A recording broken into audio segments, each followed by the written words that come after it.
Jika Indonesia ingin maju, perlu dukungan birokrasi yang bersih dan bebas intervensi politik. Sistem seperti itu hanya dapat lahir jika birokrasi didukung oleh aparatur sipil negara atau ASN yang berintegritas, bersih praktek korupsi, kolusi dan nepotisme, serta berkinerja tinggi.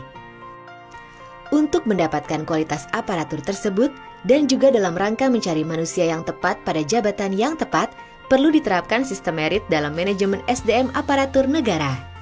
Apa itu sistem merit?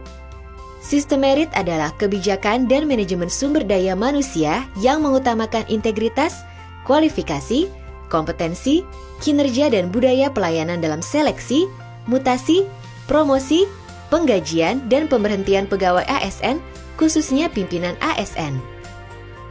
Sistem merit menjamin perlakuan yang objektif, adil, dan wajar dengan tidak membedakan latar belakang politik, ras, warna kulit, agama, asal-usul, jenis kelamin, status pernikahan, umur, dan kondisi kecacatan. Untuk menerapkan sistem merit dalam kebijakan dan manajemen SDM ASN, pemerintah telah menerbitkan Undang-Undang Nomor 5 Tahun 2014 tentang Aparatur Sipil Negara atau UU ASN yang bertujuan untuk mewujudkan aparatur sipil negara yang berintegritas, profesional, dan netral. Pengisian jabatan pimpinan tinggi atau JPT secara terbuka merupakan salah satu penerapan sistem merit dalam manajemen ASN. Lalu, bagaimana proses pengisian JPT? Ada beberapa tahapan. 1. Menyusun rencana kegiatan seleksi oleh pejabat pembina kepegawaian. Dokumen rencana kegiatan seleksi terdiri dari 1. Nama jabatan yang akan diisi. 2. Tugas dan fungsi pokok jabatan. 3. Kualifikasi dan standar kompetensi yang diperlukan untuk masing-masing jabatan. 4. Susunan anggota panitia seleksi atau pansel beserta biodata singkat. 5. Metode seleksi yang akan digunakan. 6. Jadwal pelaksanaan seleksi. 2. Melakukan koordinasi dengan KASN dengan berkonsultasi serta mengirimkan dokumen rencana yang sudah disusun. Jika rencana dianggap KASN sudah memadai, maka pelaksanaan dapat segera dimulai. 3. Membentuk panitia seleksi atau pansel yang bertugas melakukan seleksi panitia. Seleksi terdiri dari sebanyak-banyaknya 45% unsur internal, yaitu pejabat terkait dari lingkungan instansi pemerintah yang bersangkutan, sekurang-kurangnya 55% unsur eksternal, yaitu pejabat dari instansi lain, akademisi atau pakar atau profesional.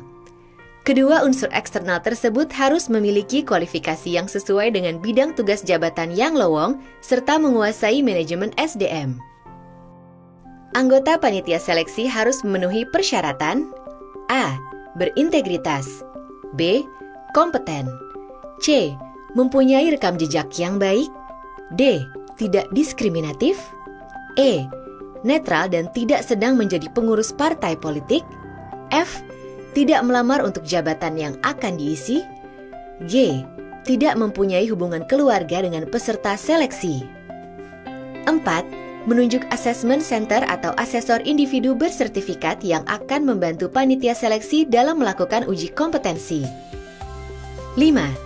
Melakukan pertemuan antara panitia seleksi dan tim asesmen dalam rangka mematangkan rencana seleksi. 6. Melaksanakan proses seleksi dengan A.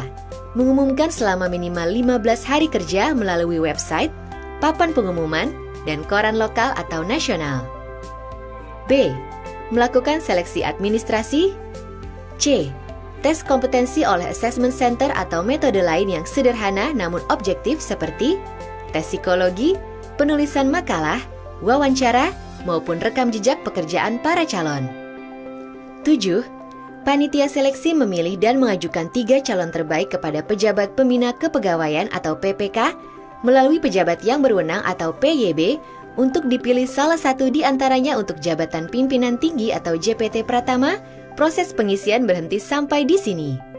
Dan kemudian pejabat pimpinan tinggi Pratama terpilih diangkat dan dilantik ke dalam jabatan oleh PPK. Sementara untuk JPT Utama dan Madya, proses berlanjut lagi dengan 8. Pengajuan 3 calon terbaik kepada Presiden oleh PPK. 9. Melalui penilaian oleh Tim Penilai Akhir atau TPA, 1 dari 3 calon terbaik dipilih untuk kemudian diangkat dengan keputusan Presiden dan dilantik oleh PPK. 10.